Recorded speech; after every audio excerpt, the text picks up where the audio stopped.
ঠিক উপদেষ্টারা কথা বলতেছে না কেন জানেন?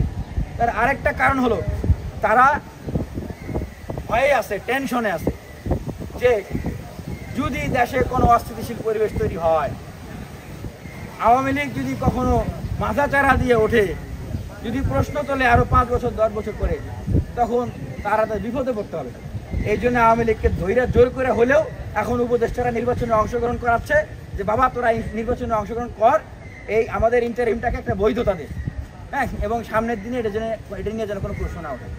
এই জন্য কি আমরা উপদেষ্টাদেরকে সরকারে বসাইছিলাম যে তারা ওই যে রয়ের আপনার হচ্ছে পিস্তল দেখা আর হচ্ছে পতিত শক্তির ছুরি দেখে ভয় পাবে, অথবা তাদের বিলিয়ন বিলিয়ন ডলারের কাছে পলিসির কাছে বিক্রি হয়ে যাবে। এই জন্য তো আমরা উপদেষ্টাদেরকে বসে নেই। এই জন্যই বলছি যে এই ইন্টারিম গভর্নমেন্টকে সংস্কার করে সেখানে বিপ্লবীদেরকে বসাইতে হবে, যারা এই দীর্ঘ 16 বছর 10 বছর 6 বছর কোনো ক্ষমতার সাথে আপোষ করে নাই, দিল্লির সাথে আপোষ করে নাই, দিল্লির না ঢাকা স্লোগান দিয়ে এই স্বৈরাচারের পতন করছে। তারা যদি উপদেষ্টা হইতো আজকে সব জায়গায় দায়িত্ব পালন করতো, তাহলে এই পরিস্থিতি হইতো না। আমি সরকারের প্রতি বলবো যে জাতীয় ঐক্যের সরকার গঠন করেন, এখনো সময় আছে, আহ্বান করেন, যারা থাকতে চায় তাদেরকে সাথে নিয়েই জাতীয় সরকার গঠন করে সংস্কার করেন, দেশের গুণগত পরিবর্তন করেন, পরে ইলেকশন দেন। আপনি অন্তত আহ্বানটা জানান, সেটাও যদি না করেন সব দায় ভার আপনাদের উপরে পড়বে। আর রাজনৈতিক দলগুলো ভাই কি করবে কন? এইদিকে এই ইন্টারিম গভর্নমেন্ট সব রাজনৈতিক দলগুলোকে সাইড লাইনে ফালিয়ে দিয়ে একটা গ্রুপকে কোলে তুলে নিয়ে তাদেরকে ইন্ট্রোডিউস করা দিচ্ছে যে এইটা বাংলাদেশের বিপ্লবের রাজনৈতিক দল। তাহলে একমাত্র বিপ্লবের রাজনৈতিক দল তাদেরকে আপনার হচ্ছে যে ইন্টারন্যাশনাল ইনভেস্টমেন্ট সামিট সেইখানে সুযোগ দিচ্ছে, অথচ তারা নিবন্ধিত না।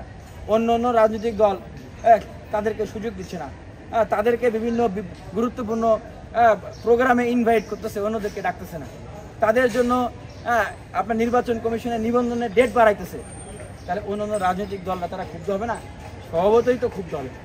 দায়টা কিন্তু সরকারকে নিতে হবে। আর রাজনৈতিক দলগুলোকেও চিন্তা করতে হবে যে এই সুযোগে আপনি সরকারকে চাপে ফেলে ক্ষমতায় চলে যাবেন দ্রুত, আর মানুষকে ভোগাবেন। দেখেন, মানুষ কিন্তু আপনারাও কিন্তু আজীবন ক্ষমতায় থাকবেন বলে সেটা ভাইবেন না।